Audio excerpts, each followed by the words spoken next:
Hello class 10th students, बेटा good evening. तो कल बेटा आपको परसों हमने क्वेश्चन नंबर सेकंड ट्री वाला कराया था। क्वेश्चन नंबर 5 काइट वाला आपको घर से करने के लिए दिया था। तो उम्मीद है आपने कर लिया होगा। नौ आज मैं आपको क्वेश्चन नंबर हम 5 करेंगे।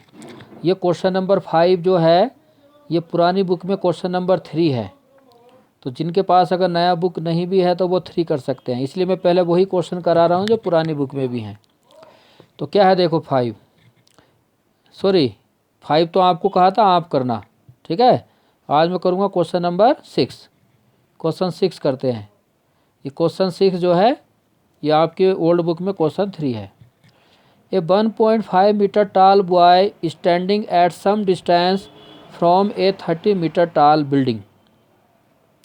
कि एक 1.5 मीटर टाल बॉय है standing at a some distance 30 metre tall building, जो 30 मीटर बिल्डिंग से कुछ डिस्टेंस पर खड़ा हुआ है। मतलब सपोज करो ये एक बिल्डिंग है, ठीक है। इस बिल्डिंग की हाइट है 30 मीटर। इस बिल्डिंग से कुछ डिस्टेंस पर मान लो ये इस डिस्टेंस पर एक बॉय खड़ा हुआ है। सपोज करो ये बॉय है, ठीक, जिसकी हाइट है 1.5 मीटर। तो ये बिल्डिंग है। सपोज करो A B is a building and C D is a boy which is standing at a some distance, ठीक, from 30 metre tall building. Now angle of elevation from his eyes to the top of building increases 30 to 60 degree as he walks toward the building. Angle of elevation of his eyes to the top भी, जैसे boy है तो suppose करो eyes यहाँ होंगे top पे, थोड़ा सा हेड भी होता है हमारा पोर्शन, लेकिन उसको इग्नोर करो आप, ठीक है। सपोज करो यहाँ पर आइज है तो इस आइज से टॉप का, बिल्डिंग के टॉप का जो एंगल ऑफ एलिवेशन है, तो मैंने बताया था आपको एंगल ऑफ एलिवेशन क्या होता है। इसको आइज को इसके टॉप से मैच करो, ये हो गया लाइन ऑफ साइट। और यहाँ बना हॉरिजॉन्टल लेवल, ये हॉरिजॉन्टल लेवल हो गया। तो ये जो एंगल बना है दैट इज़ 30 डिग्री, ये 30 डिग्री है। तो इन्होंने कहा angle of elevation of his eyes to the top of building increases 30 to 60 degree as he walks toward the building. अब ये जो बॉय है ना, ये यहाँ नहीं खड़ा है, ये चल रहा है। समझो चलता गया चलता गया चलता गया चलता गया और यहाँ पहुँच गया। यहाँ पहुँचने के बाद ये बॉय यहाँ आ गया, ठीक। तो यहाँ पर जो आइस का एंगल ऑफ एलिवेशन है पहले 30 डिग्री था, अब ये कितना हो जाएगा 60 डिग्री होगा ना। देखो जितना नज़दीक आप जाओगे बिल्डिंग के, तो उसके बिल्डिंग के टॉप को देखने के लिए आपको अपने हेड को उतना ही ऊपर उठाना पड़ेगा, ठीक। तो ये जो है 60 डिग्री हो गया। यहाँ पर बॉय की पोजीशन मान लो यहाँ सी डी था, यहाँ पर हो गया सी डैश डी डैश, ये बॉय ही है, ठीक। Now find the distance which he walks toward the building. तो हमें ये डिस्टेंस बताना है, ये जो वो बिल्डिंग की तरफ चला है, कि बताओ ये बिल्डिंग की तरफ कितना डिस्टेंस चला, ठीक। तो कैसे करेंगे देखो बेटा, सबसे पहले तो इस फिगर के बारे में लिखा जाएगा आखिर ये फिगर है क्या। तो कैसे लिखोगे देखो, हम लिखेंगे let A B, A C D लिख दो पहले, let C D is a 1.5 meter tall boy which is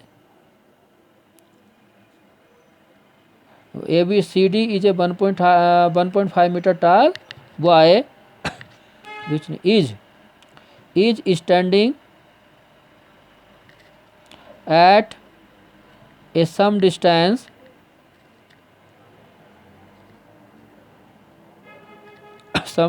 from a 30 meter tall building. क्या नाम है बिल्डिंग का, A B, 30 metre tall building A B, full stop. The angle of elevation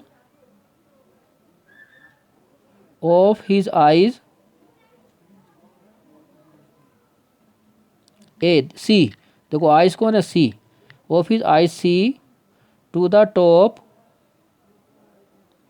A to the top, ये देखो A हो गया, to the top A is 30 degree. Now he walks towards the building, ये building की तरफ चल रहा है, ठीक है। he walks towards the building and after some time his position is C dash D dash, C dash D dash, and in this position angle of elevation of his eyes C dash is 60 degree. ठीक है कि जब ये चला तो यहाँ पर angle of elevation कितना होगा 60 डिग्री, ये आपको इसको लिखना है। नाउ अब देखो ये सी डी कितना हो गया, ये सी डी है 1.5, जितना सी डी है उतना ये भी होगा। यहाँ पर मैं कुछ नाम लिख रहा हूँ ई, इस पॉइंट को हमने ई नाम दे दिया, ठीक। तो ये 1.5 होगा, तो सी डी इक्वल होगा बेटा ई बी के, दैट इज 1.5 मीटर, ठीक। ए बी, ए से बी तक कितना है, ए बी इक्वल 30 मीटर। सो ए ई कितना हो जाएगा, इस टोटल 30 में से इस 1.5 को माइनस कर दो, 30 माइनस 1.5 कितना हो गया बोलो शाबाश, 28.5 मीटर हो गया। And angle A E C, sorry A C E, angle A C E equal 30 degree and angle A C dash E, A C dash E ये वाला हो गया 60 डिग्री, ठीक। ये हमने इस फिगर के बारे में लिखा। अभी कुछ भी मैंने नहीं कराया है, क्वेश्चन को पढ़ के मैंने फिगर बनाया और फिगर के बारे में डिटेल लिखाया कौन क्या है, ठीक। नाउ अब आप देखो हमें करना क्या है, हमें निकालना है, देखो क्या फाइंड करना है, find the distance he walks toward the building. हमें वो डिस्टेंस निकालना है जो वो बिल्डिंग की तरफ चला। तो बिल्डिंग की तरफ कौन सा चला, ये डिस्टेंस है वो, ये निकालना है यहाँ से यहाँ तक। तो जितना ये होगा उतना ही ये होगा, समझो ये हमें निकालना है। तो ये हम कैसे निकालेंगे, देखो इस बड़े ट्रायंगल को देखो, ए ई सी को देख रहे हो, तो ये 1.5 था, तो ये हमने अभी निकाला था, कितना आ गया बेटा, ये हो गया 28.5 मीटर, ठीक। तो इस बड़े राइट ट्रायंगल में ये परपेंडिकुलर हमें पता है, तो हम ये बेस निकाल सकते हैं, ठीक है। Perpendicular by base tan theta का फॉर्मूला यूज करो, हमें ये सी ई निकल जाएगा। उसके बाद ये जो छोटा ट्रायंगल है ये वाला ए सी डैश ई, इसमें ये परपेंडिकुलर पता है, ये बेस हम निकालेंगे फिर से tan थीटा से, तो ये निकल जाएगा। फिर इस टोटल में से इसको माइनस कर देंगे, सी डैश आ जाएगा। ऐसे हम इसको करेंगे, ठीक। तो लिखते हैं now in right triangle A E C क्या आ जाएगा, perpendicular by base equal tan theta. Perpendicular है फिगर में ए ई, बेस है सी ई, और tan थीटा है 30 डिग्री। देखो बड़े वाले में ये परपेंडिकुलर हो गया ए ई, ये बेस हो गया सी ई, और एंगल है 30 डिग्री। ए ई हमें हो गया 28.5, सी ई हमें नहीं मालूम, tan 30 का वैल्यू आपको याद होना चाहिए, बोलो शाबाश क्या होता है, गुड, 1/√3। क्रॉस मल्टीप्लाई इसको इधर इसको इधर, 1 से सी ई को करोगे सी ई, 28.5 को √3 से मल्टीप्लाई करोगे तो बेटा ये रहेगा 28.5√3, इसका इससे मल्टीप्लाई नहीं हो सकता, ये सी ई आ गया, इसको बोल दो इक्वेशन फर्स्ट। नाउ अब इस छोटे ट्रायंगल का यूज करेंगे A E C dash. Now in right triangle A E C dash, फिर से यही लगेगा tan theta, perpendicular by base, ठीक। नाउ tan थीटा, थीटा इसमें देखो ये 60 डिग्री है, परपेंडिकुलर फिर से ए ई और बेस सी डैश ई।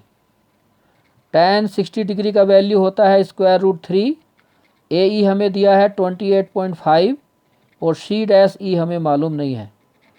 क्रॉस इसको इधर, जब इसको करोगे तो आएगा √3 सी डैश ई और इसको इधर करोगे 28.5।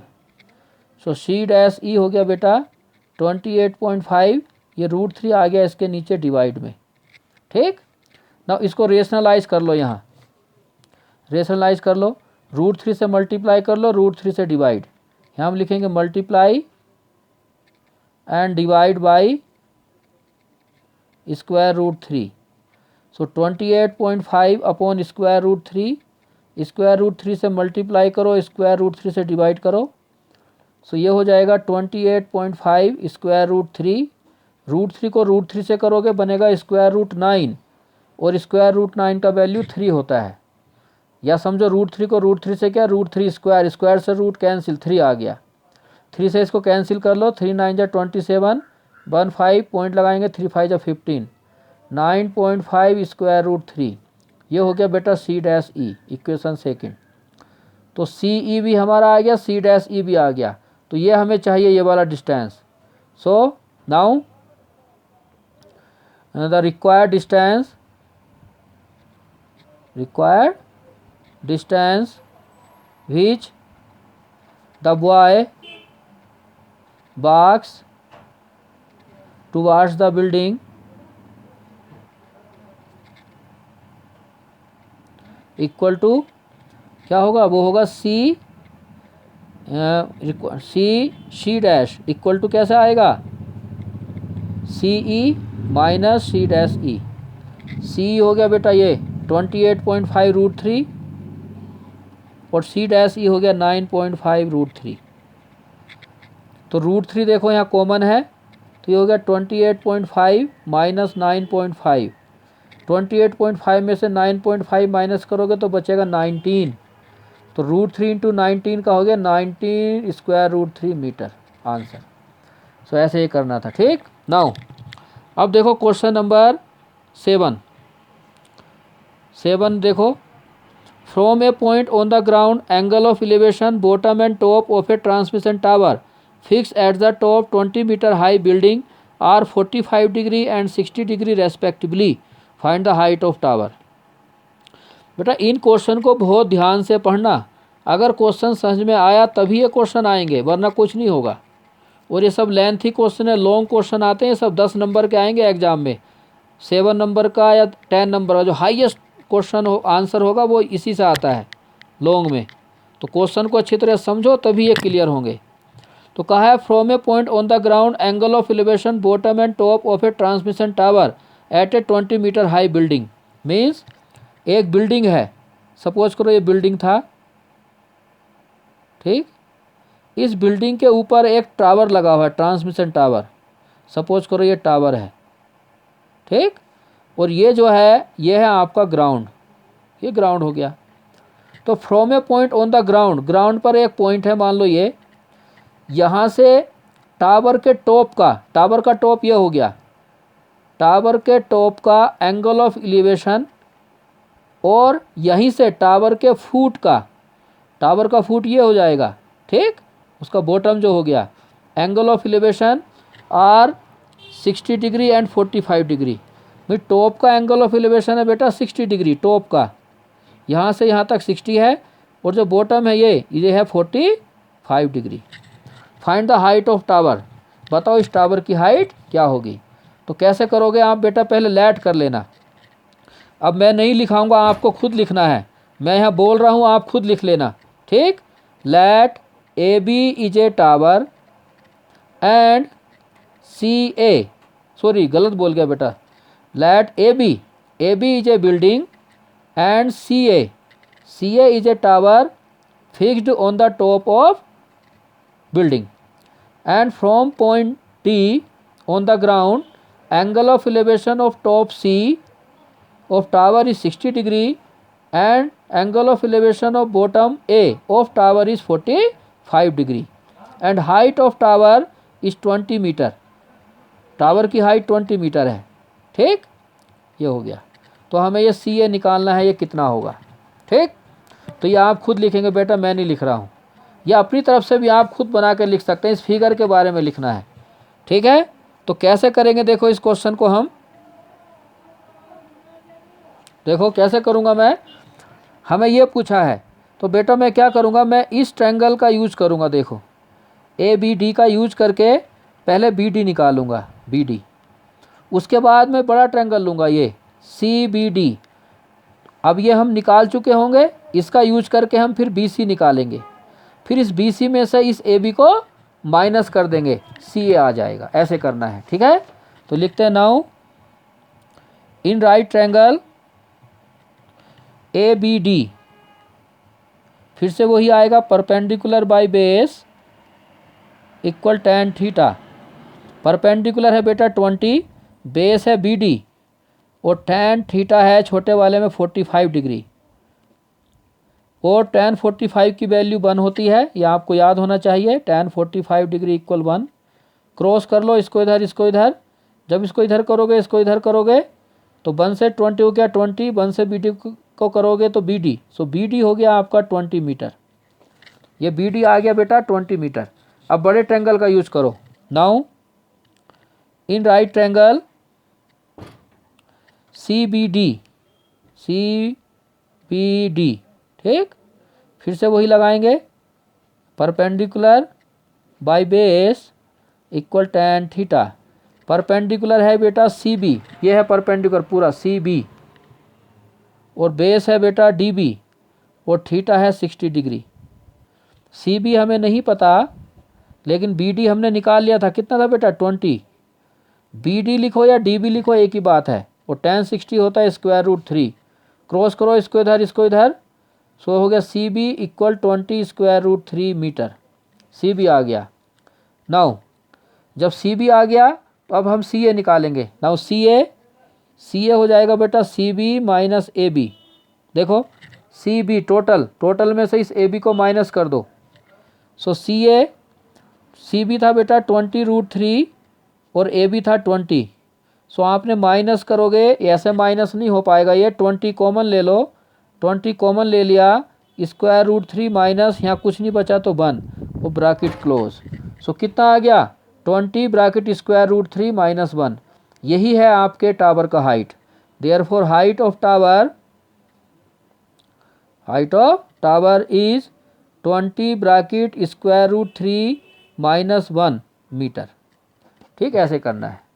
नाउ अब आप क्या करेंगे, सेम कुछ इसी तरह का ही है क्वेश्चन 8। इस क्वेश्चन नंबर 8 को आप करेंगे, ठीक है। 8 और 9 ट्राई करना, ये ओल्ड बुक में भी हैं, ठीक है। सो ये दोनों आप ट्राई करेंगे, होमवर्क है। क्वेश्चन नंबर 8 और 9 ये आपका होमवर्क। ओल्ड बुक में जो है, ओल्ड बुक में ये क्वेश्चन नंबर आपका होगा ये हो गया 3, ये 4 है, ये 5 और 6 होंगे ओल्ड बुक में, तो ये आप कर लेंगे। थोड़े लेंथी क्वेश्चन है बेटा, बहुत अच्छी तरह समझ के करो, और इम्पोर्टेंट चैप्टर है बहुत ये। Okay, thank you.